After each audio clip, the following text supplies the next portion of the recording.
On this episode of Bantha Milk Podcast, Nick finds out that I'm a level 7 systems coordinator.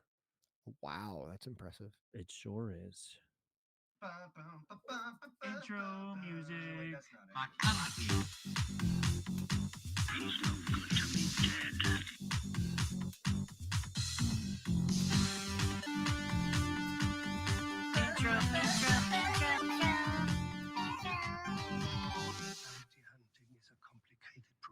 The composer of our intro music does not get enough credit No. for his genius and Yes. his I forget who it robust was, whoever that guy body was. of work. But yeah, let's get that guy.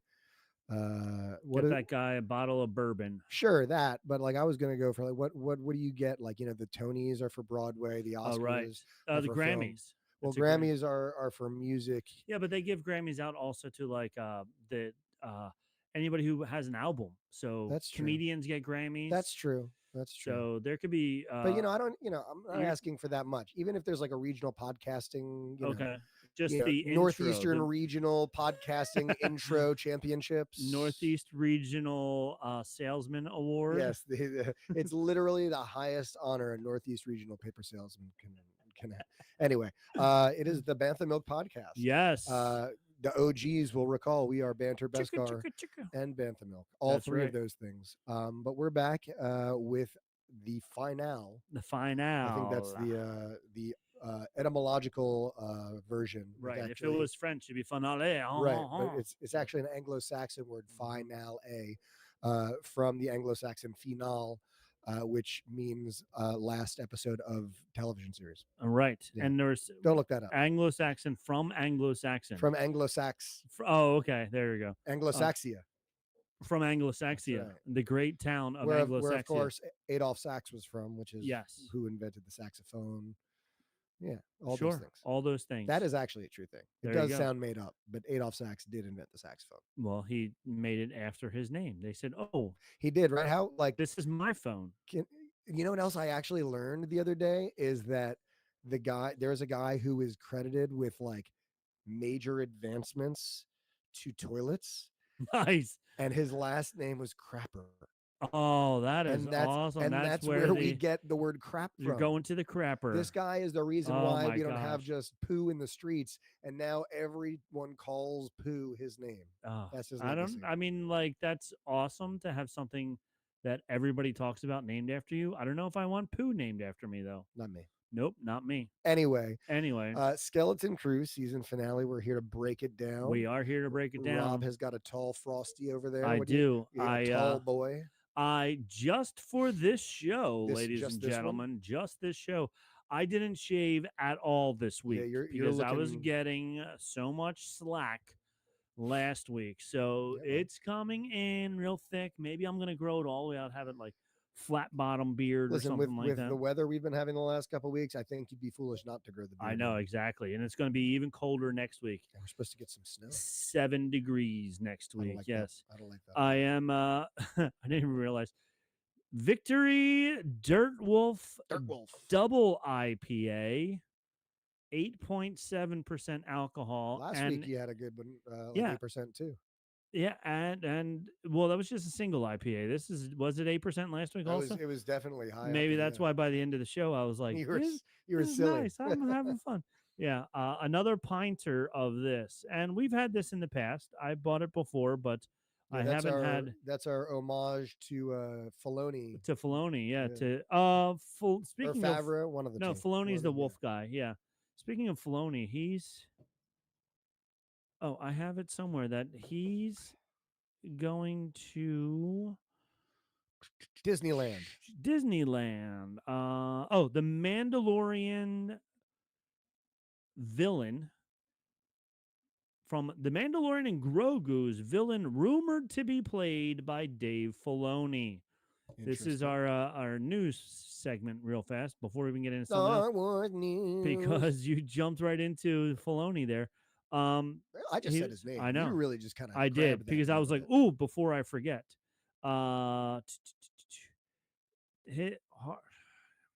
He was on an episode of the Christian Harloff show. Oh, that guy, Christian Harloff. And Embo Embo. What's He's up, going to be Embo? playing Embo, who's a Kyuzo. Kyuzo. Yeah. Kyozo? Kyozo, male bounty hunter, Okay. who was allied with multiple groups throughout the Clone Wars. He is known to wield a bowcaster along with his signature weapon, a large rimmed circular hat. Embo's Wait, do you say his signature weapon is his hat? is his circular hat. That's what it says. Is this Kung Lao His from bowcaster Mortal alongside Kombat? alongside his signature weapon, comma, yeah, a large rimmed circular hat. Unless they're trying to say that his bowcaster is his signature weapon. And he also wears He's a hat. also known to wear a large rimmed circular hat. But again, it could be like a Kung Lao from Mortal Kombat It could situation. be He's that got a his large hat with a blade. Yeah, his hat could have a blade he on it. Tosses it. Pretty metal. Yeah. So Dave Filoni, the wolf himself, I was when I read that he was going to be the bad guy, I was like, there's going to have to be wolves all over this. Yeah. But yeah. Embo is not a wolf. Embo. So that was a good pop there. That was a good snap. Yeah. Snap, crackle, pop. Snap. Wow, right. Very hoppy. Let's see. All right, I'm going to do a slow pour this time. So that way, slow and steady wins the race. Slow and steady wins the race. Easy as she goes. Look at that. It's building. I was just narrating for the people who are driving their cars in the morning. Who are just hearing the beer silence. Is gently falling into the cascading into the glass. And as he tips it up, just the right amount of foam. Right. Oh, just under 1 inch of foam there. That's nice. Yeah. It's a quality bit of head you got on that beer. That's what she said. And good pour too. Oh boy, I wasn't gonna go there. But here we go. Anyway. All right. We have our Bantha milk. We have our Bantha milk. We have our podcast. We have our podcast. I think that checks everything off the list, right? Yes. All right. Have a good day. So before we get into the show, we also have to. Okay. Yeah, we got to do that as well. Right. I had a question. I thought. Oh, that was your first mistake. I know, having a question or thinking. Yeah, don't think. Don't think. Don't have questions. Originally, before this episode aired, and we could see that Jod could use a little bit of force powers and stuff. Sure. I was like, oh my gosh, how awesome would it be if they made it out that Jod was Broom Boy? Broom Boy. Yes. But yeah, well, I guess we're not late enough in the series. No, Broom Boy happens after him. Yeah. But then I was like, okay, how can I tie all this together? Tie it all together. I was like, what if he is Broom Boy's dad? So that's what I'm going with. Broom Boy Senior. Broom Boy Senior. Mop Man. Jod will finally settle down in season 2 and then find a nice missus, and then they will have Broom Boy because Broom Boy. So here's the problem with that, because you said he will finally settle down. But Broom Boy was a slave on what was that planet with child who lived a forlorn existence working as a stable hand in the Canto Casino during the First Order Resistance War. So if what you're saying came to pass, that would mean that Jod settled down on Canto Bight, probably using the billions of credits that he won. Right. Or he stole right? From the planet. Found a nice lady, settled down, had a kid. And then that kid somehow found his way into slavery. Right. Which is not a happy ending, but it's possible. So it could be just like Anakin. Yeah. He, Jod, knowing Jod's impulsive behavior. Might not be the best dad. No, probably not a good dad. Probably lost all his money at the casino. Oh, and then wagered one last thing. His son. Oh, man, that's dark. Yep. And this then just took a dark and real turn. Hey, I like it. Just like Annie.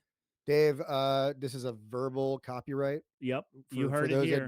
At Disney, right? If you want to use these storylines, you must please contact our attorney. Yep. First, please just let us know you're going to do so we can get an attorney. Find an attorney. Right. Yeah, that will take this case. Yeah, we'll I think they say something about retainer. Yes. Right. That's a word that people use. That is a word that lawyers have used. So here it is. I'm dating it right now. January 17th, 2025. You heard it here first. Yep. Jod becomes and did you know they named the kid later on as they do? Yes. So in the closing credits, it just said stable boy. But then years later, because they have to, they gave him the name of Temiri, Temiri, Okay. Blag, Blagg, Okay. because the kid who played him, his real name is very similar to that. Ah, I see. So they said, "Oh, we'll name you after Well, I yourself." mean, even the little mouse in Skeleton Crew has a name. Okay. Apparently, his name is Snowball. Snowball. Yeah. That's a good name. That Yeah. was the name of my car. Was it? Yeah. Oh. We had a white car when I was a kid, 86, 84, 85. Those are Something in numbers. the 80s. Yes, one of those. Oldsmobile Cutlass Supreme. Ooh, all right. All white, half leather top, because that's what you had in the 80s. Sure. And then we got it in winter time, because then the one day my dad walked down the steps and said, "Hey, look at that giant snowball in the front yard." And then bam, And from then that was the name of the car. Snowball. All right. So they named Just like what famous TV pet? famous TV pet. Oh, Angela's cat, right? That's No. one. Well, that's. I think there is a Snowball. Yes. But there's also isn't the dog from Simpsons Snowball or the cat? The cat might be. The Because the dog is dog Santa's is little Santa's helper. little helper. That's right. Yeah. I think the cat might be. The cat might be Snowball, and then the cat died. They had another one, Snowball 2. That's right. Yes. Yep. Yes. And I think Snowball 2 was a black cat. Yes. So it was really funny. Yep. Made it even better.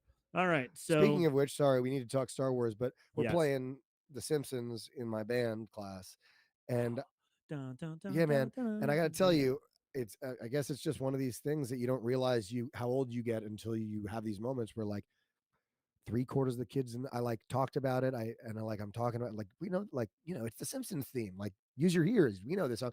Most of them didn't know it. Like if I asked them, how many of you, if I played this right now, you would know this was the Simpsons theme? And like 2 people raised their hand. So It was shocking. I mean, It was such a big part of pop culture when we right. were coming out. And the weird thing is, it's still on. Yeah. Everybody that I talk to doesn't watch it. Ye- Doesn't watch. I it don't know anymore. anyone who like is a viewer of a current viewer of Yeah, The Simpsons. like first 10 seasons. Right. I could Out of name what, 35? Yeah, because it started. I was in high school, so I think it started in '89, either '89 or '90. The years I turned 2 or 3. Yeah, and like I remember my one friend was like, he recorded them all on his VHS. Sure. So I don't know. The kids these days don't know what that is either. No, they don't. But he's like, I have the whole first season recorded on VHS. It's going to be worth something someday. And then then they started to just sell them. You're and, right. He didn't realize that was yeah, come didn't down know the that pike. was coming down the pike. I had a box set DVD of like the first I don't know couple of seasons Yeah. of Simpsons. Yeah, and those were the Conan O'Brien years. The Conan O'Brien, the monorail episode is by far one of the best episodes That one of was all written time. by That him. was written by Conan O'Brien. Monorail, and then Homer, mono. And then was he Plowman too? Yeah, I think he was Plowman. Plowman. Yeah. Anyway, yeah, the old episodes of The Simpsons were classic. Now, yeah, every once in a while, by that I mean like twice a year, right. I might be Scrolling through and see like when it's on Fox at 8 o'clock or whatever time it is on Sundays, and I'll stop. It'll still be funny. Yeah. Like it's not like it's not funny anymore. It's just it's still funny, but Yeah. you can't. I guess you can't watch the same show for 35 years. I guess not. I guess not. I don't know, man. I kind of miss that experience of just scrolling through the channels and finding something because I don't have cable. Okay. I just stream everything I Yeah, want to you're watch. not streaming everything. And so which is fine. I don't mind that, but like we had Sling for a little while. Okay. And I would just we didn't even get that many channels, but like I would love just flipping through. It's like, oh, look, on the 80 like Buzzer, we got Buzzer, like the old game shows and stuff. Now it's just like, all right, I guess I'll watch Seinfeld again. Yeah. Did you, speaking of the old game shows, what was the Pressure Luck? Did you see the story about Pressure Luck? I don't think so. About the guy who figured out how to hack the system? No. So I say hack, he just figured out the pattern. Sure. The originals. It's like when someone hacks into someone's Facebook by knowing their password. Yeah, knowing their password. Yeah. But yeah, the original, when it was in the 70s or 80s, whatever it was, it would go through like 4 cycles and then it would go back to the same ones over and over again. So he like studied it, watched it, knew when in cycle 2, when it hit this light, he knew he had to wait, 3rd one, and then 4th one, and then bam, he would get whatever the prize was or whatever the big number was. And they were freaking out because back then, I forget how many thousands of dollars, $50,000, $60,000, whatever it was, money. Which normally people were winning like 500 to 1,000. Yeah. They were like, oh, there's $500. I'm going to put an addition on my house. Yeah. Like they were like, we're not going to pay him because he's obviously cheating somehow, and whatever. And then it came out that he knew the pattern. And the funniest part about it was somebody said on the staff, like, we only have 4 of these patterns going around. We can make it more than that. And they're like, no, that's good enough. Who's going to notice? Who's going to notice? So there we go. So that's this day in history. All right. So before we continue on episode 8, I got our trivia. We're up. That's right. Mandalorian trivia questions for you. Mando Triv. Mando Triv. We got to get hip, and the way you get hip is concise. Yes. Right? Mando Triv. Why use big Mando words? Triv? That's right. When less word do trick. Less word do trick. Mando Triv. With Mando Triv. All right. First question. Finish the iconic line. May the Force be with Steve. Okay, hold on. That's not one of the answers. Bummer. Before you guess, I'm going to give you all 3 choices. Sure, let's hear. All of us, B, you, or C, me. May the Force be with me. May the Force be with... May the Force be with you. May the Force be with all of us. Yes. I'm going to say D. May the Force be with Gwen Stefani. That is the correct answer. It was a secret answer there. Yeah. May the Force be with Gwen Stefani. And Very it good. is. Always. It always is. Okay, the 2-point question. Let's see if this one's a little harder. Yeah. Where does the child stay during the battle between Mando, Ahsoka Tano, and the Magistrate? Does he stay in the ship, on Tatooine, with the civilians? This one's actually, you have to remember this episode to know. This is a good question. I can picture Ahsoka fighting with the Magistrate. I can picture Mando fighting with that dude. That other dude, yeah, her right hand guy. Yeah, but I'm having a hard time picturing what's happening with Grogu at the times, which to me leads me to think that I don't think he was on the ship. But I don't remember. I think he was with the civilians early on, like in that one episode where they're in the woods with the AT-AT attack or AT-ST attack. What was the other option? So, A, in the ship, B, on Tatooine, or C, with the civilians? Oh, B, on Tatooine. Okay, so it's not a lot of fun when you're going to have to fact check the questions. Okay. Because the answer says C, in the ship. Okay. Now, in the ship was A, and C was with the civilians. So it's one of the three. Either on the ship or with the civilians. Maybe it was on the ship with the civilians. With the civilians. All the civilians were hiding with him on the ship, maybe. All right. Well, yeah. That's on me. I should have known that. I should have also known. And so they should have known. They should have labeled this better because it clearly... like that is a licensed product that is sold to millions of people. Yep. And someone's job was to go through all those cards and double check them. And just make sure they're right. And that person is still getting paid. And they still got paid for it, even though they gave you the wrong answer. Way to go, Disney. Yeah. So I don't know. You'll have to let us know. Yeah, look it up for us. Let us know if it's comment down below. In the ship or with the civilians, because it says C on the ship. Okay. The other card. Which of Grogu's needs appears to be instable?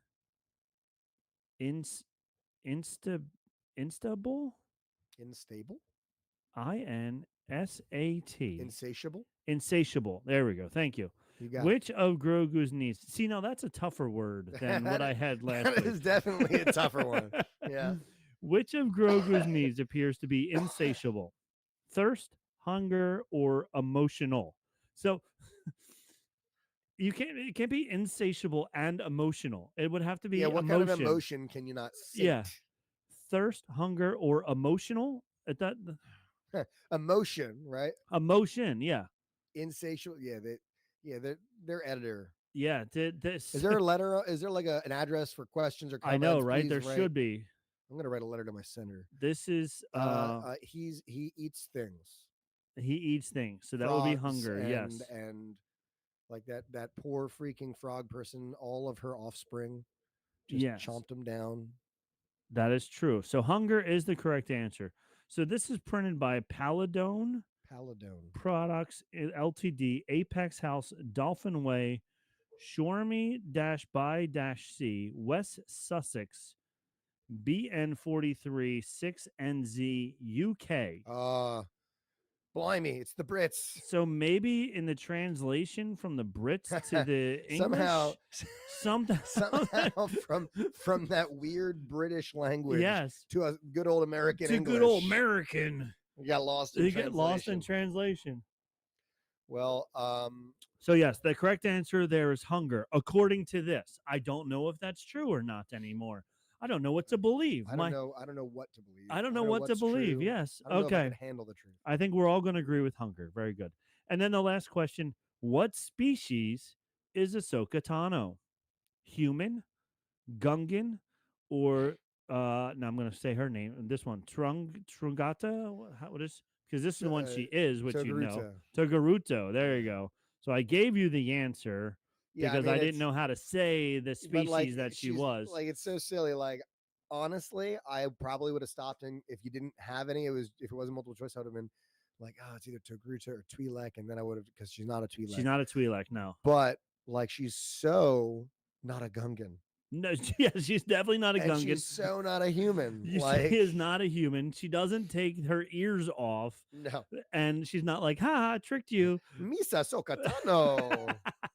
So the first two were clearly not the answer. So yes, so we got it correct. For sure.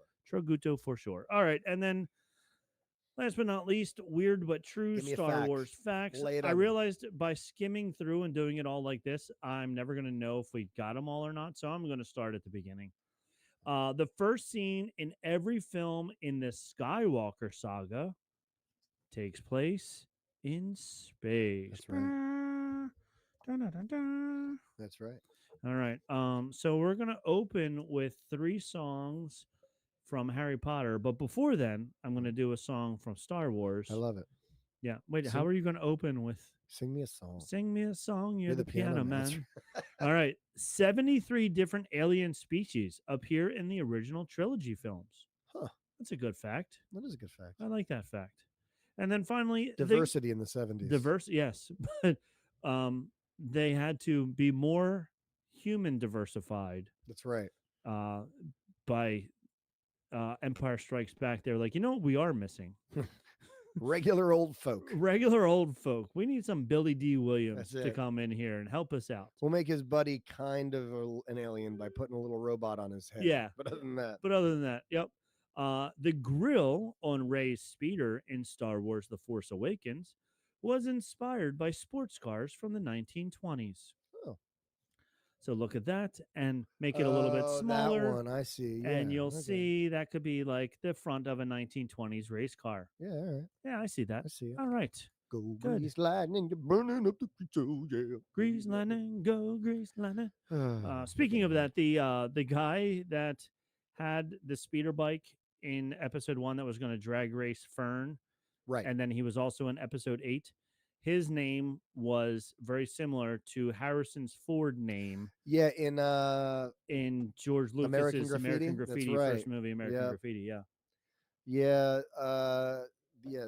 I mean, we might as well start hopping in here. Well, let's take a commercial break because we're 24 minutes in. I don't want to give these capitalist fat cats more of our listeners' hard. Oh, and we didn't even talk about all of our other friend shows either. So. Oh yeah, let's talk about that. Yeah, so check all them out. Check out Ears Up, the main show. Check out the Supreme Resort. Check out Puny Pod. Check out Scraping the Vault, and check out Buena Vista Boys. Smartless. Well, that's a good show. Yeah, another of our Ears Up. Yeah, they're on the Ears Up family. Yeah, them and we're gonna receive a cease and desist Bad Friends. email. Yeah. Did you right. do you ever listen to Bad Friends? I do. That's Yeah, a good and one. Bad Friends also. They're also in the Ears Up averse. All right, so definitely check out Ears Up Scraping the Vault, the Supreme Resort, Puny Pod, and the Buena Vista Boys as we go into a commercial break. You know, it's been a while since we've done it, but I got to tell you, I am 100% going to be purchasing that product and or service. Yes, it's a good one. I'm going to be telling all my friends and family about that Uh-huh. product and or service right after I share this podcast with everyone I know. This podcast with everyone you know, Which is please. Bantha Milk Podcast. Bantha Milk, yes, and please, if you haven't, if you're listening and you haven't given us 5 stars down there, please do that. Please rate, subscribe, check out us on YouTube. If you're listening to us on the Ears Up YouTube channel, go on over to Bantha Milk Podcast We have YouTube cookies. channel. We have cookies. You can see our faces. You can see the beard that Nick talks about all the time. And you can see something that I don't know how we've gotten 29 now minutes into our live stream and haven't mentioned your outfit, Rob. Yes, I'm wearing a Jedi robe. And he's all blinged out. I'm all blinged out. A friend of ours. Just a robe. You've got like a nice utility belt. There is a utility belt. You can't see it because it's under my utility belly. It's hanging down. Yeah, a friend of ours, that a coworker of ours, he came into me and I'm not gonna be able to do a British accent off the top of my head, but you can do it, right? Blimey! It's not even going to cost me. It won't even cost me 6 pence. 6 pence. I don't want you to think too much into it, but I got a spot of tea. Just a spot of tea. Bob's your uncle. I was on this auction site. This is what they do when they talk. That's what they do. Bob's your uncle. Bob's your uncle. I was on this auction site. Nellis Auction is what it's called. Nellis. And he's like, I got this. It cost less than $2, and I had to get it and give it to you. So here you go. Less than your morning beans and toast. Beans and toast. Less than your what do I always get? Fish and chips. It's less than some fish and chips. So he was on some auction site and he saw a Jedi robe on there. By the way, in 2025, I believe they call this cultural appropriation. That's what they call it. All right. Yeah. So I'm going to put my hood up and everything. I got the whole hood. I got the whole outfit here. I didn't put the pants on it because you're not going to see them. So yeah, y'all can't tell from at home, but every episode, Rob is just got boxers on. That's right. With his shirt up top, just like all the top anchors do. That's all the top He's ones a method do. actor, and so. and my high top Nikes. That's right. That's right. So yeah, so a good friend of ours bought this for me. So thank you, Dave, for the Jedi robe. I'm going to wear it all the time. Yeah. You just be walking the dogs around town. You're going to see on for the next week on TikTok. After that, who knows? But you'll see just someone post just there's a Jedi walking. There's a Jedi walking 4 small dogs down our street. That would be me. Did you hear? Screen Rant has a whole article about the new Princess Leia. I can't believe the ridiculous way Star Wars just set up its new Princess Leia replacement. Parentheses. But I love it. Okay. Star Wars Skeleton Crew just set up Star Wars' new Princess Leia Organa's replacement in the funniest way. Princess Leia is easily one of Star Wars' best characters, winning over audiences from the very beginning with her fierceness, compassion, and, of course, her sarcastic and witty personality. The character's future in Star Wars movies and TV shows has been uncertain for years, though following the tragic real-life death of the iconic Leia actress Carrie Fisher. There's been plenty of speculation that Star Wars may either recast the role or find characters to be Leia's stand-in. And now the stand-in may have come. Uh-oh. Fern's role throughout the Skeleton Crew has already suggested that she is Star Wars' new Leia replacement. Fern, the actress. Fern, yes. Who plays Fern? She's not going to be Leia. But Fern is going to be like the new Princess Fern is going to be the new Princess Leia. She's going to be the new leader of the Republic, of the New Republic. So like we're going to see more of her. Yes, but as an adult in future installments. Interesting. I do like her character. It's an interesting character. Yes, but one adorable and unexpected moment in Skeleton Crew ending confirmed that Star Wars has perfectly positioned Fern to take on Leia Organa's role in the franchise moving forwards. I don't know about that. I do think she has developed into a very good leader, especially in episode 8 she was bossing mom around and all that other stuff. Yeah. But unfortunately, the way the series is already set up, we haven't seen her in any of the Skywalker movies. Yeah. So there's no way that they're going to be able to like squeeze her in, retcon her in. Yeah, and like I think maybe these sorts of articles get posted because people are very vocal about how they feel about Rey's character and stuff. But like if anyone's gonna like continue the Leia legacy, don't you think it would be, I don't know, the one who was trained by her? Yeah, exactly. I don't know. So yeah, so it's a cute idea, but I don't see how it's going to fit. But anyway, now let's get into episode 8. Before we do, what was your take of it? So I watched it for the first time. What time is it? 9:30. I started at 6. Okay. 6:30 actually. My daughter was started eating dinner tonight. Just it's been a crazy week. So, and it was like on my iPad. She was watching Miss Rachel. So if I had turned that off, all hell would have broken loose in my house. And it's 8 episodes. I think I missed a couple episode reviews because I was sick, but in the beginning, I think if we listen back, we can hear that I'm like trepidatious. Yeah. Yes, you are.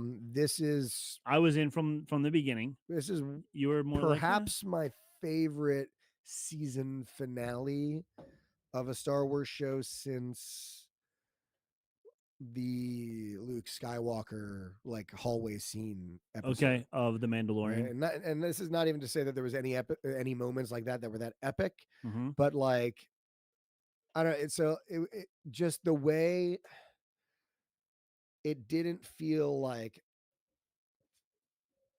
35 minutes of setup for next season. Right. It felt like we just told a story and we're finishing that story. Yeah. And they left the door open so that sure, there's plenty of story left to be mm-hmm. told. But like, and the one thing you had said, it was like this big 80s sort of ending.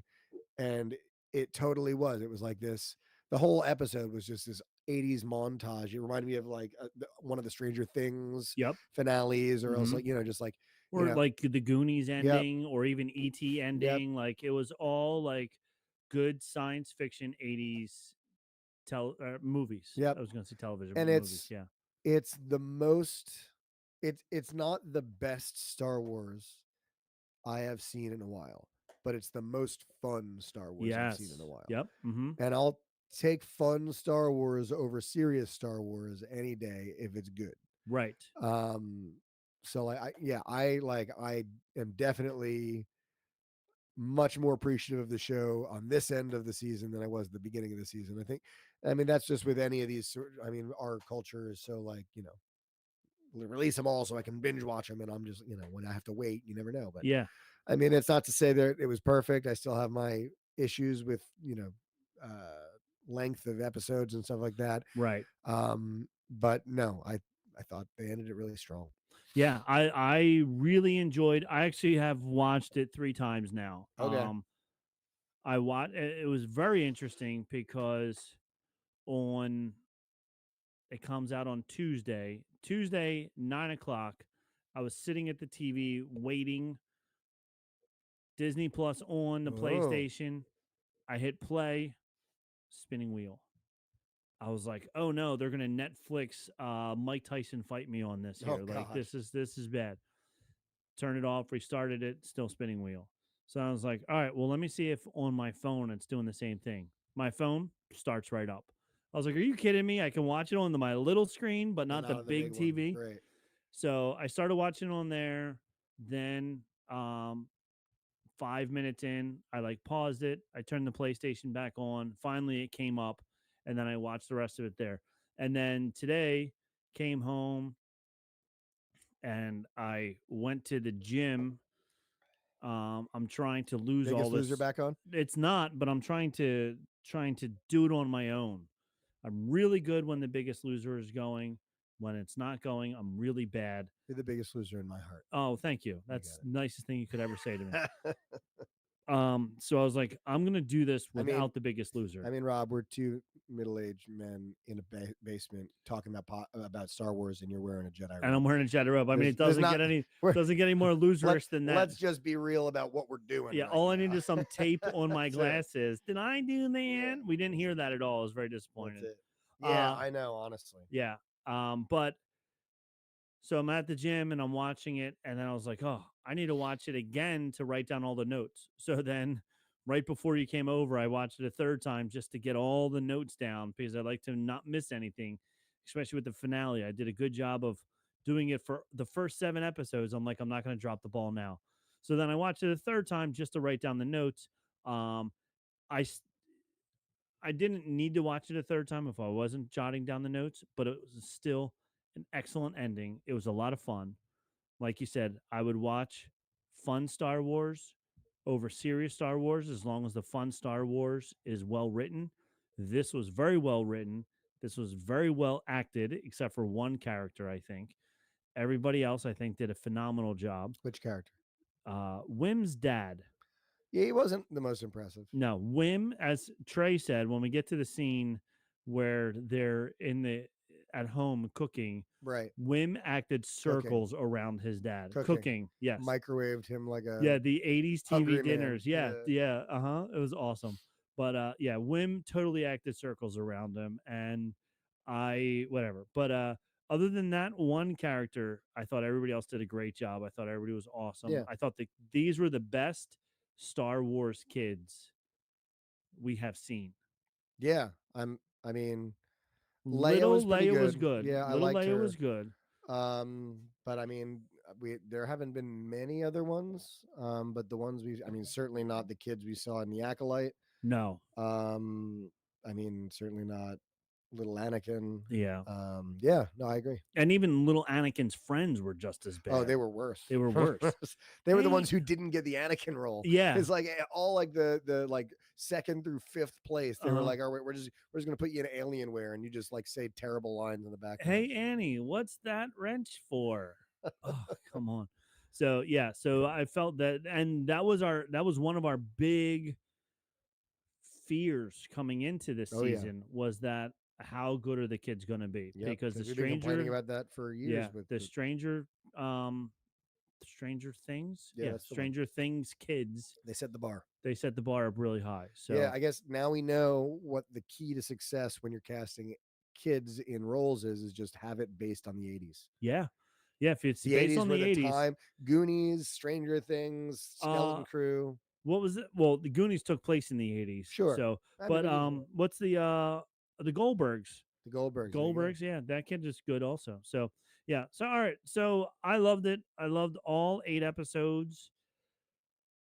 Next week, we'll have to try and rank all 8 episodes, see which one is 1 through 8. I'm going to have to take this week to actually like do a rewatch with clear, fresh eyes now. Yeah, to try and figure out which one is the best and which is the worst. But I still think this is a very highly rated. It's going to be tough to find like which one is bad because I don't think that there were many, maybe episode 3 or 4 somewhere in that area. The Kid Army. Yeah, the Kid Army was that was like, I remember that one had good moments, but it was like a pacing issue. Yeah, and it was more like heartfelt because that was when you really learned a lot about the Neil. Characters. Yeah, big character building for Neil there. So I don't know, but I thought it was great. Take us for a ride, Rob. Where do we start? So let's go. We start off right where we left off at the end of last episode with Jod.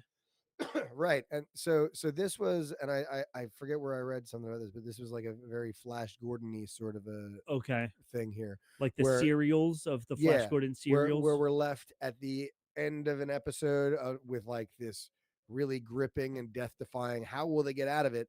And then within like the first minute of the next episode, they're out of it. They're out of it. Do something different. Yeah. So. And that's what they did. Jod, and I liked his little flick of when he closed his lightsaber, he did this little flick, which I'm sure was somebody else did that. I think Dooku did that a little bit, maybe. I think it was his forms were very Dooku-ish. What I'm getting out of like his mannerisms and the way he was acting with the lightsaber, especially after we learn kind of his background later on, is that like, you know, he's not trained. Like he's a little trained, but he's not trained. So like it's all bravado. And it's all show. It's all show. Like he, think about like he wasn't trained by a Jedi. He was trained by a Jedi on the run.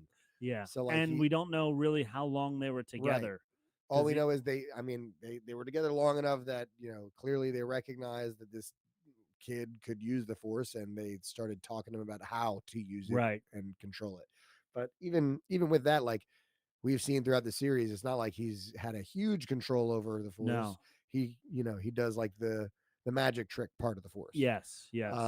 So And he obviously had used her lightsaber a little bit. He has right. trained with it a little bit, but not a lot because he wasn't able to. He at the very least knew what it was when he saw He it. knew what it You know what I was. mean? Yeah, he knew how to use it, but he wasn't the best at it because he took a couple of stun shots there. Yeah, he And was able to deflect some of the I was like when he did that, I was like, all right, so like probably someone without the Force and like just a regular Joe Schmo would not have quick enough yeah, reflexes to be able to to fight catch that off. some of these. So So we families are left Job, and now Jod looks like he's the good guy.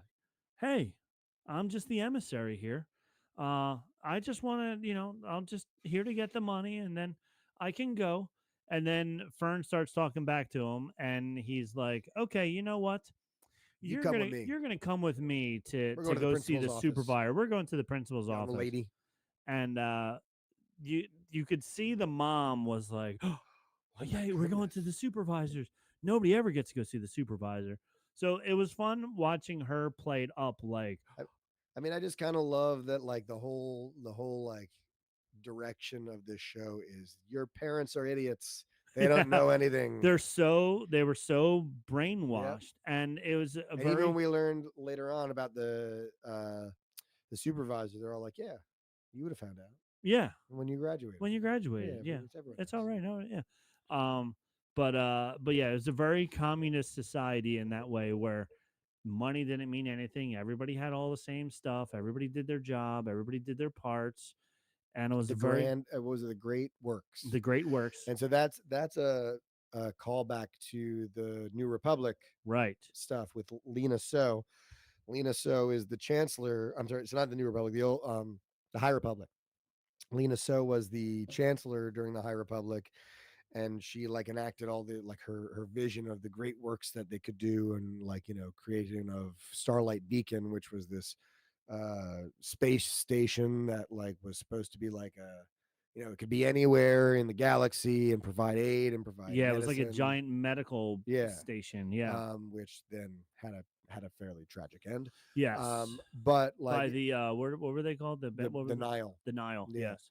But like again, like, and I looked into this, and that is an intentional kind of nod back to Lena So's great work, which makes sense considering they were the sheltered planet, so they probably are still operating under these procedures created by Yes. that time period. Yes. And so we learn that the planet was created, not the planet was created, but the society on the planet was created hundreds of years ago, Right. Thousands of years ago during that old republic or whatever high republic, Yeah. high republic era. But as the high republic fell and we went to the regular republic, they were he said on Screen Crush, he was like, yeah, they probably just used the same frequency to get their story out there, because you do hear he does say that the Jedi were traitors, Yeah, which so was like one of the last things before the Republic dies and becomes the Empire. right. And then when they switch the Empire, you're going to change all your signal stations and all that stuff because you don't want people Go from listening in AM on to you. FM. Yeah, so that's why they stopped getting messages that late into it, because when you're just evolving, you're not going to change things like that. But when you're overtaking it, then you will change stuff. So that's also getting ahead of us. But yes, no one knows who the supervisor is. Wim's dad, Wim, then next scene they cut to Wim's dad cooking his 1980s Hungry Man TV dinners. I got to tell you, man, Hungry Man's were my jam. I remember as a kid, I used to love, because I could put them in, we had a toaster oven. You could put them in the toaster oven. Yeah. When I was in college, my mother would like send me to college with, grocery bags full of Hungry Man's, just Okay. the boneless chicken fried Mm-hmm. chicken Now, breast. did you cook them in the microwave? Were they the microwave ones at They the were time? but like I had there was a common hall down in the first floor of my Okay. dorm, so I'd bring them down there and I'd throw them in the oven. Okay. So these are like the fried chicken with the brownie and the corn and the Mm-hmm. mashed potatoes. Yeah. So I could still eat those. before those, they had them in aluminum foil Sure. pans, and those are the ones you would cook in the toaster. And then they were evolving. Salisbury steak. Salisbury And stuff like steak. that, Yeah. I remember, and then I remember then microwaving the ones in the plastic containers or the cardboard containers, sure. And like the fried chicken, microwaved fried chicken, it just has this weird texture to it. But you know what? It was 7 minutes and I was eating, so I didn't really care. I was, 18, 20, whatever, and I'm just like, whatever. Doesn't even matter. Doesn't even matter. All right, so and then he goes, "It's nice to have a home cooked meal, right? Have a home cooked meal, which was a TV dinner." Yep. Yeah. But honestly, again, that like totally scans for like 1980s yep. nostalgia. Oh yeah. Like, 100%. I mean, again, I only spent a couple years in the 80s that I don't remember. Right. But to me, the 80s and the 90s share a lot of just any pre-internet era really shares a lot of some of these. Yeah, there was evolution to it. Yeah. But the 80s one, like I said, they were in the toaster oven or in the stove. The 90s ones then were in the microwave, but it was all those Hungry Man TV dinners. And they were awesome. And even like Swanson frozen, frozen fish and all that stuff, whatever. Was Swanson the one with the mac and cheese, or that's Stouffer's?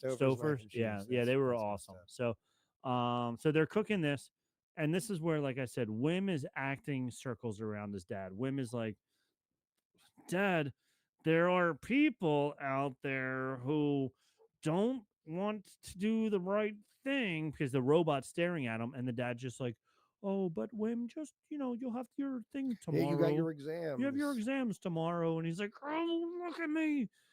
So bro, get on my level. You understand what I'm saying? Hey, look at me. I'm trying to get you to look at me without the droid noticing. So then thank God Jod stabs the guy in the eye. I know, right? So the kid, they're watching the droid all right, not picking up. I said he's not picking. The dad's not picking up what Wim's putting down. No. Then we go back to the meeting at the supervisor. Meeting the supervisor at your age? No one has met the supervisor at this age. Yeah, mom is like, just saw herself and her daughter be threatened by a stranger with a light sword, and all she can think about is the possible career advancement for her daughter. Yes, that they're, oh my gosh, we're both going to get advanced so high. This is going to be amazing. As Ron Weasley might say, she's got to sort out her priorities. She sure does. Because then expelled. Then we cut right away. Wim calling Neil on the walkie-talkie.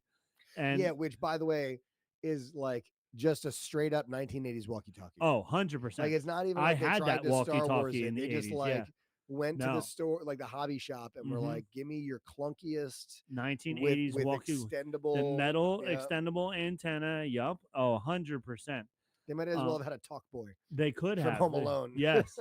Oh, but it was so good. And Neil's too scared to talk. "I can't. The robots are watching. He'll tell Jod." So then the robot comes in and says, "Communication, no communication. Who are you talking to?" And then he has his Spaceballs moment. Yes. Where he's Dark Helmet playing with his toys. He's like, "Oh, we got to save him." It was really good. And this is when he says Princess Fern, which is where they said, "Oh, she's the new Princess Leia." So I also said, are Wim and his dad a Jedi? And I have 3 times that I can prove to you that his dad is, in fact, a Jedi. A Jedi, I doubt. Force sensitive? Okay, but go ahead. Okay, so when we get there, I'll let you know when we go through all those. All right. So then they go into the supervisor's room. It's empty for a very long time. There's dust everywhere. Yeah, it's like every surface looks like the ceiling fan in my bedroom. Yes. Which, by the way, if you haven't looked at the ceiling fan in your bedroom in a while, don't do it. I just cleaned ours off. It is the scariest thing ever. It is and I'm like sneezing, like, why are my allergies so bad? That's why. And then the supervisor looks like Hal. Yeah, like, first of all, weird looking droid. We don't see giant droids in Star Wars No, much. and this was a giant droid, like a hive mind, sort of uh-huh, like a mega computer sort of a yes. dealie. And fun fact about HAL from 2000: A Space Sure. Odyssey. Do you know what HAL stands for? Human ape leopard. Okay, you're very close. I figured. It is one letter down from IBM. Oh, so like I said, Yes, just like you said, human ape leopard. Yes. Yeah, okay. Now I'm sure they turned that into some kind of an acronym. Sure. I think it was human ape leopard. Yeah, I'm not probably. positive, but I'm I pretty can't sure. imagine what else it would be. If there's nothing else it could be. How many words could there possibly No, be in the English just like language? nothing rhymes with letters. fire truck. No, so No. it's like whatever. But yes, so they did that because they were saying IBM is getting so big at the time in the 80s. IBM, I don't know if you know what that is, but that was what was Yes, one of I the know. original I computers. know what IBM yes, is. IBM. So they made it HAL, one letter down from IBM. Yes, so there Megan we go. actually had part-time like temp work. She worked for IBM. Oh, nice. Yeah, out in Central PA. Oh, very good. Data entry stuff. Data entry stuff. A lot of fun stuff. Anyway. So I've what did I write? I have been looking. Oh, he says to them, "I've been looking over you.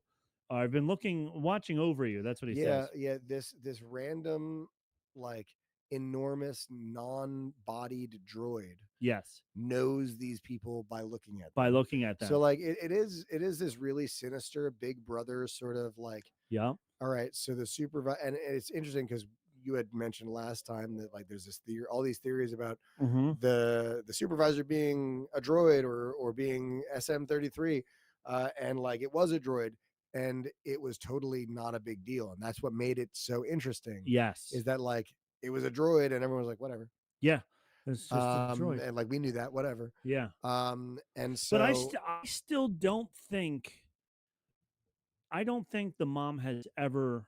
I don't think they know. I don't think they know that it was a droid. But she even said like when they found out it was a droid and Jod said a droid, she said like, yeah, that's what it says it has to be in the Great Work or in the whatever. So she does recognize that she knew.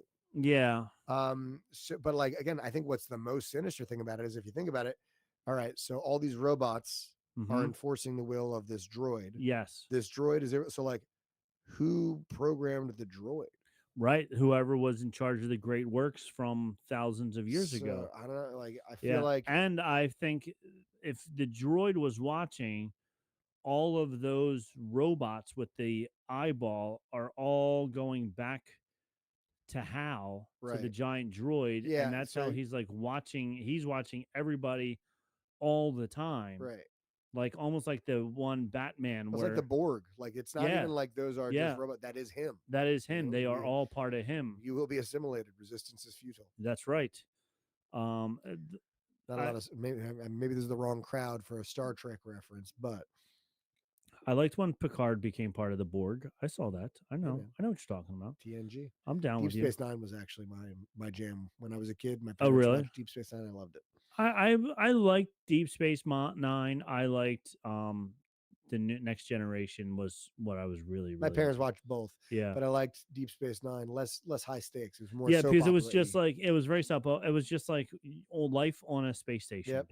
Where at least Next Generation they were going around and doing stuff. Yeah. All right. So supervisor looks like how Jod says he's the emissary and a Jedi. Oh, by the way, that I've been watching over you. Palpatine said that to young Anakin. You have a future. I've been watching over you. And then Hal says you're a Jedi or an emissary. Got the last message that the Jedi were all bad. Hal called him out on his BS. He did. He was like, "Which one are you lying about?" He said, and I think I quote, "Cap." That is what he said. I heard him say that. Yeah. And then, of course, Princess Fern shouts out, "He's a pirate. He's not a Jedi." Yo ho, you pirate. Yeah. Yep. And then, and he literally, I think that the computer says, "That's what I thought." That's what I thought. And then he tells them to attack. They start shooting him, and he's like, "I've had enough blocking your stun bolts. I'm going to poke you in the eye." Yeah, and it's funny because they've specifically like established in this show that not all creatures keep their brain in their head. Right. Like I think there's several times where like an alien is shot in their head and they get back up as like, oh my god, right? Because not all. So like here is this enormous robot that like controls this planet, who just happens to keep its brain right behind its right behind its eye. very fragile eye, and very easily you can just poke him in the eye. Yeah. Speaking of fragile robots, I was earlier this week. I was rewatching Empire Strikes Back, and when C-3PO was C-3PO is a fragile robot. He is a very fragile robot. When he was being annoying on the ship, Leia did the little switch behind his neck. They've here all got switches there. that we saw Jod do to 7 robots in the one scene. So that was must be standard issue. It's like an EPA guideline, like a safety feature. Safety feature. Every robot has to have an on-off switch, and they all have a tag on that on-off switch that says not to be removed except by user under penalty of law. Yeah, you don't want to get arrested for taking that tag off. Essentially a mattress tag. Yep. And then apparently the whole city is powered by this one droid. Apparently, you ever seen the apparently kid? Apparently, this is the first time I've ever been on the news. Apparently, I'm really good at it. So the whole city's apparently powered by the supervisor. His eye gets plucked out. He dies. All the droids die. The entire city goes out. Barrier override. Jod pushes the button. These fancy handles come up to destroy the barrier, the outer shell, which also, getting to the end of the show. Well, no, isn't it first that I thought first he allowed, like he sent them the codes, right? First he sent the ship the codes to get through the barrier. Right, but he pushed that button, that barrier override button. Then he was going to pull the handle down, and that's when the mom says, no, "Don't do that. Don't do that. I'll give you the codes to let him through." So then she was so afraid to pull the handle down and let the barrier go down that she was willing to give him the codes. I said the people are so brainwashed about their society that they have to be protected by this outer rim. Well, I think that was one of the themes of this show, is that like you know, it doesn't matter what you do, no matter what happens, like as time goes on, you can't protect your kids from everything. You can't protect your friends from like that, you know. Yeah. Even if you try and you think you've got everything, trouble's going to find them. Trouble's going to find you no matter what. So then Jod he says, I'm just going to take our fill of credits and go. And Fern calls him out again, and he pulls a lightsaber on her. And he says, shut this kid up. Yeah, but like, again, I like what they did with Jod. You know, they kind of told us a little bit about his backstory. Clearly, he was discovered by escaped Jedi after Order 66, and he's like, you know, like we talked about like how there's these two diverging paths of like what we thought maybe he was going to get this redemption story, and he's not. But they set him up where it's, I think, an even more interesting redemption story if it happens, because there's so much, you know, he actually got pissed at like Whim, like when he mentioned good guys versus bad guys. He was like, he was trying to say there is no such thing as the good guys or the bad guys. Yeah. And again, that gray area is what Star Wars has started exploring more of. Yeah. Because his Jedi teacher was a good guy, right, who then got killed by the good guys. Right. So that's why he's like, no, the good guys are the bad guys. Yep. And so his experience has made him cynical, which you can't really fault him for. No, you know, like, not at all. Yeah. But it also, you know, like it clearly, you know, he even says like, I don't want to hurt anyone. Like, yeah, he is like, he's morally ambiguous, but he's gray. He's real. Very gray. Yeah. You know, like, and you see the internal battle in this episode, because I didn't even want this. Didn't have to go this way. Yeah, when what's her KB, when the ship went down and they all, of course, she didn't die. Right, there was no explosion. Yes, we're jumping all over the place, but it's okay. That's how it goes. But like, you know, you could see he's upset. Like he doesn't like, you know, he's glad to be rid of some of these kids, but like he has enough like humanity in him. It's not like he's like a Sith and has been consumed by the dark side. Right. He still has that humanity to know that these are kids, and he and he's like, he I wants don't. what he wants, but doesn't want to kill the kids. And it was a little weird because he was like, I just want to take my money and go. Right. And then later on, he was like, when he even like spoke to the whole planet or to the whole city, he was like, I'm the captain now. You will now work for me. So it's like the 1,139 chambers of gold wasn't enough for you. You need more than that. Like, never. Will it be enough? When will it be enough? That's him? Right. So I wrote Wim's dad is so weak. They go back to Wim and his dad. He says, we have to save the day. Until he just decides to deck the dude. I know. He says, no, we will just run and hide. Wim's like, no, I'm not going to hide. And number one, how he's a Jedi. Order 66 comes. He's about the same age as Jod. Sure. So he had to go run and hide because he didn't want anybody to know that he was a Jedi. Okay. So there's step one, why he's like a Jedi. Wim and his friends grab the hover bikes and take off to save the day, just like an ET. So this part was fun because it was the kids' bikes worked. Yep. All the Wim's dad's trying to start the car. It's not working. I don't know what's going on. And then Wim's like, see you, Dad. Yeah, our bikes are off the grid. Our bikes are off the grid. And we saw that in the very first episode when you saw all the other cars were traveling on that metal, the third rail in the road. And then we saw Fern go off and go through the woods. That same exact spot they go off. That same spot they go off today. Yeah. It reminds me of iRobot. You remember the Will Smith movie where it's like everything's electric, and then like you get off the grid, they get on a motorcycle that's powered by gas. Gasoline powered. Yeah. Oh my God, this is gas powered. Yeah. We're gonna get on this. Was it iRobot also when Will Smith also was driving the Audi and he put it into auto mode where he was driving the car himself? That was a different one. Was that Men in Black? No, it wasn't Men in Black. It was another whatever. But I remember the cars all drove themselves.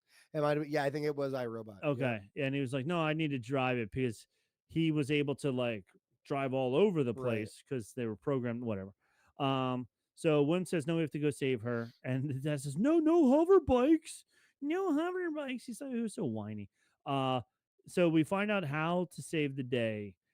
Bird Lady and this is the kids. They're tell you the whole plot of the story, the whole plot of the finale in 4 sentences. All right, we need to go get the X-Wings. They're the good guys. KB's like, oh, Bird Lady knows how to get the X-Wings. Right. So all we have to do, fly the ship up outside of the barrier, call Bird Lady, tell her to get the X-Wings. The X-Wings will come down and save the day. The end. Boom. Boom. And that's what happened. And that's an easy story. There we are. We have spoken. We have spoken. Have a good night. The kids, once again, the kids saved the day.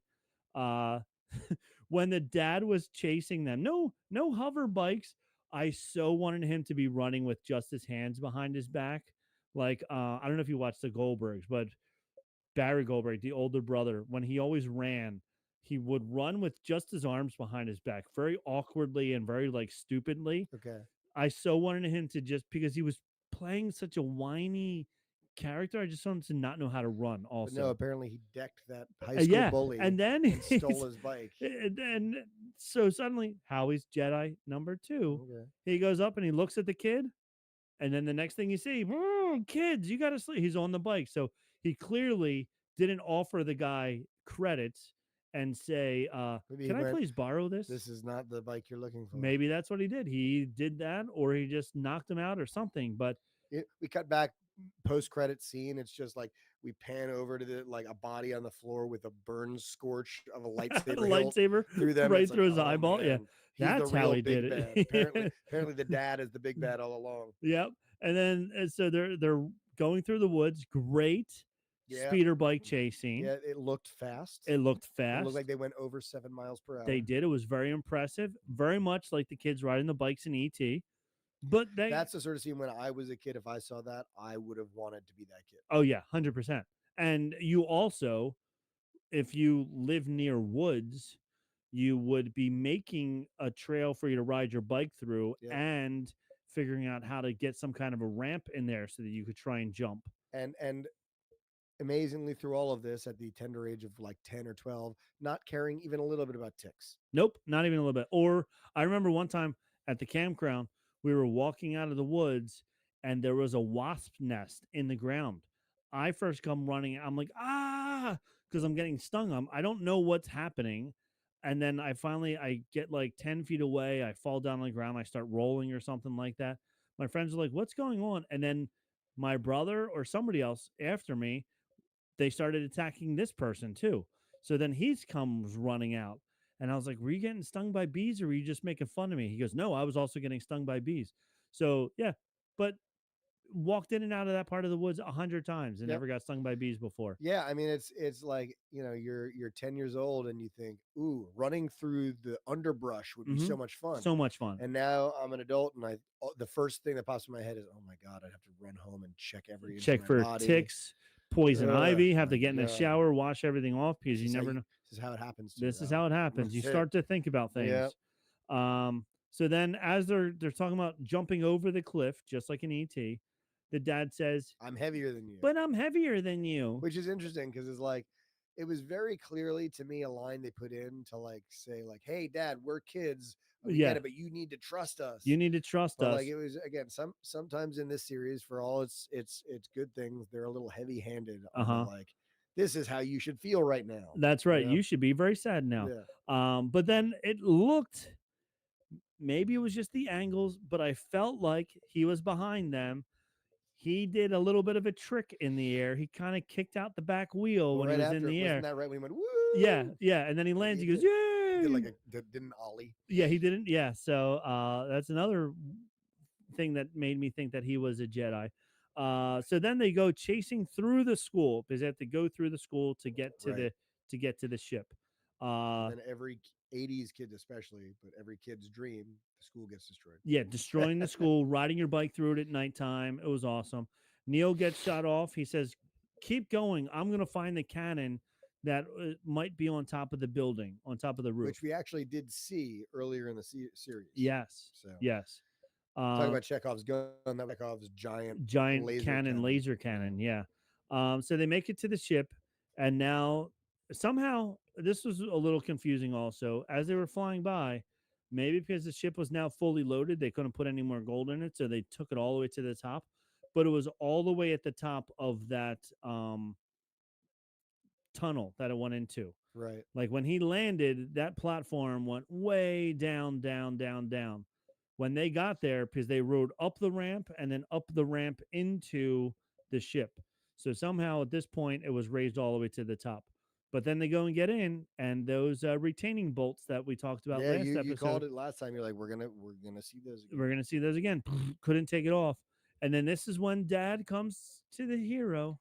I'm a level 7 system coordinator. I can take care of it, bitch.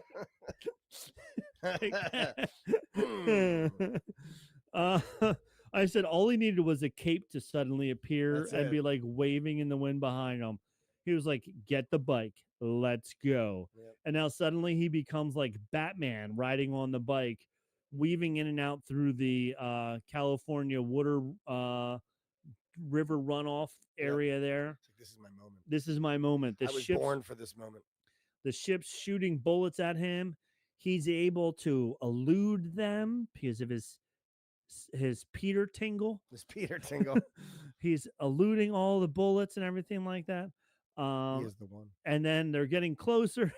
The pirates, as they're happening, the pirates are checking in with Jod. Mom's having a breakdown at this point. Yeah, she is really not keeping her stuff together. No, she was not keeping her stuff together. Fern, being a leader, shows Mom that she was telling her there's everywhere we went, no matter how bad it was, there were still good people out there. I liked the sentiment behind that. Yeah. Fern, the actress who plays Fern, bless her heart, she's a little intense with her facial expressions. Right. But it was good. Yeah, she's good. But like when she has her like, I'm a teenager and I'm defiant face on, she's just like this. She's very interesting. So then she's people that can help. So then she sets a plan. She's telling the mom, here's what we're gonna do. 5 feet away from Jod. Like they were as far away from each other as you and I were. I'm like, what is going on? I'm like, you got to be a little bit, hey, mom, like cover your mouth or something. Which is why I like that they included Jod just shooting next just to shooting them. He's like, guys, shut up, I can hear I'm you. right here. I'm right here. So then, and at this point, we see Neil's dad. First of all, we need to keep going because this is a long episode, but I need to point out that we did not mention the fact that we saw Neil in the tub. Neil in the tub. Like in the bathtub. In the bathtub. And by the way, when you live in a society where flying vehicles are a norm, maybe a skylight right above the bathtub is not what you put in. Not a good idea. Kind of like living in New Jersey. You don't, when the drones are flying over top of you, you don't want a skylight in there. Yeah. Anyway. So then Dad and Wim are in another bike chase. Wim shows him the tower, tells him he they get to the tower. He goes to the top, and this is very fun. This is Wim using his creativity, his imagination. He says, we call the X-Wings. And we have the control. We have the crystal. Yes, the crystal in the mountain. That's right. Yes. We found the ancient artifact of One-Eyed Willie. One-Eyed Willie, yeah. He's telling him a story about the Jedi.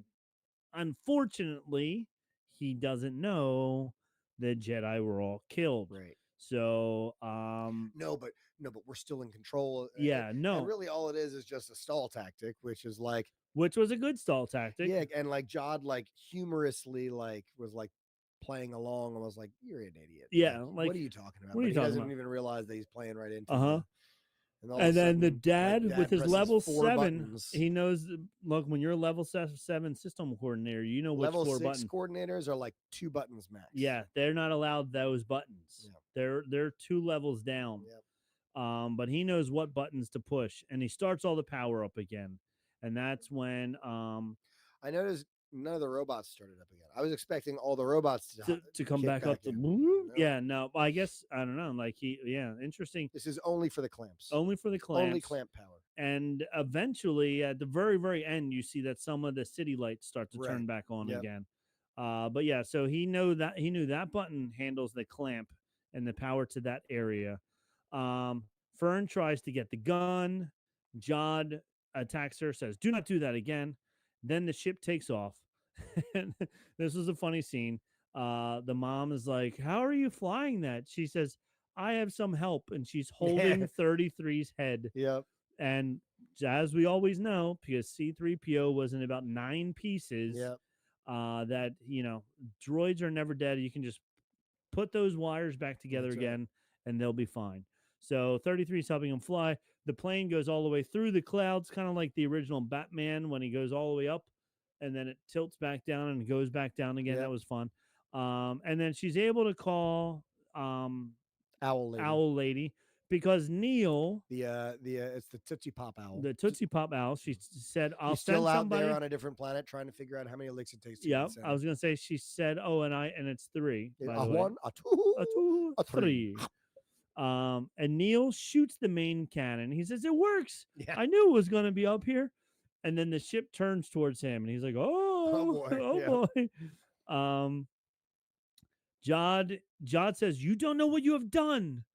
And it was a fun moment for me, because he was like, "Oh, now that you open this up, now that you got out there, all these other people are going to come. They're going to find out about my gold." And he was more mad that he was going to lose all his gold, I think, and that his plan is now over. He's like, "Oh." Calls the New Republic, and she has a hyperspace lane right to them. She then gets shot as she's going up there. Katie's going down. 33 is flying it with Katie's trying to repair it. This is cute with the mom. The mom says, "You can fix anything, baby." And then the ship goes down, but as we said earlier, no explosion. You see a little smoke. Big reaction from everybody, because they don't know the story in Star Wars that if there's no explosion, they don't get it. Yeah. Nobody died. So Fern and Wim are sad. Jod is mad. He said they can't get through the barrier. Fern that can destroy the barrier. Fern tried to destroy the barrier, but they're not destroying the barrier. They're just disabling it. If you noticed, when they pull the handle, the little domey things don't blow up. They just turn off. So I think in season 2 will be Fern turning it back on. All right, and now we're back into rebuilding our thing. So same thing without the explosion. There was no explosions. It was just the barrier turning off. So I feel that they can get that back again. The who is it? Screen Crush said he was very happy that it was 12-year-old kids who saved the day because George Lucas in an original interview in the 70s, he said Star Wars is made for 12-year-old kids because 12-year-old kids are more creative than adults are. So this was like a whole homage to George Lucas in 12. Then they're saying to Jod, "You're no Jedi. You lied." And he says, "Now the real good guys are coming."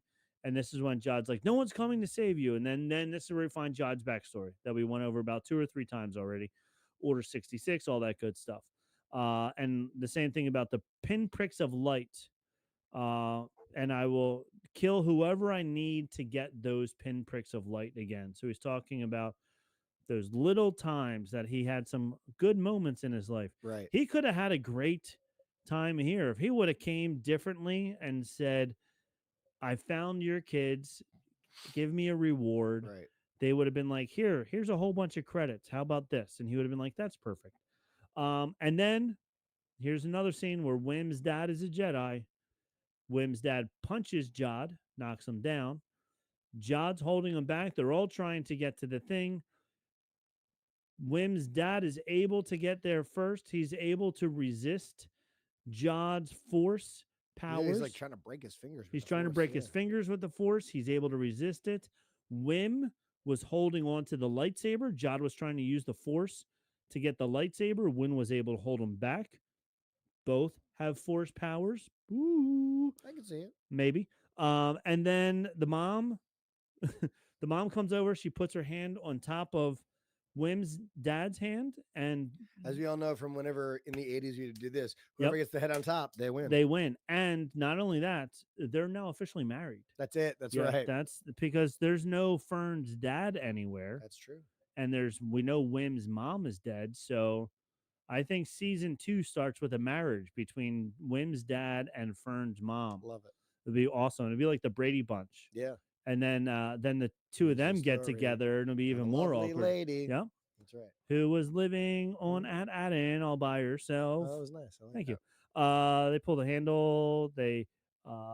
John knows he's beaten, and Wim turns on the lightsaber. Yeah, he actually had it right side up. The correct way. Good for him. But did you see he did? He checked. He did look. He definitely checked. When I saw him check, I was like, attaboy. That's the first time in Star Wars that you see somebody actually look first before they open it up. That was pretty funny. The shield comes down. They see the stars. Yeah, that was nice. Like, ooh. It reminds me of here, honestly, because like I looked up when I got to your house today. Okay. This was after watching. I was like, oh, you can actually see the stars. But like I lived in Illinois. Okay. Normal Illinois. Normal Illinois. You look up at the sky there, and like, we have 99% of stuff is better out here than it is in normal Illinois. Okay. Sorry. But you look up at the sky, it is breathtaking. In Illinois, when you're in the middle of nowhere. Yeah. Like that, oh, yeah. I mean, we're just too close to Philly here. Yeah. There's too much ground light here. Even at the campground, when I went to the campground in the middle of Pennsylvania, just because if you're at the campground during the week when there was no other campers there, it was like 12 people in the campground, and you just laid or stood in the middle of the field at nighttime. Oh, it was beautiful. Yep. Yeah. So as long as you don't have any extra light around, or a giant green dome, gas green dome. Gas dome. Yeah. So they all go into the elevator, and Jod is left to see his destruction. The big ship of the pirates crashes in the river.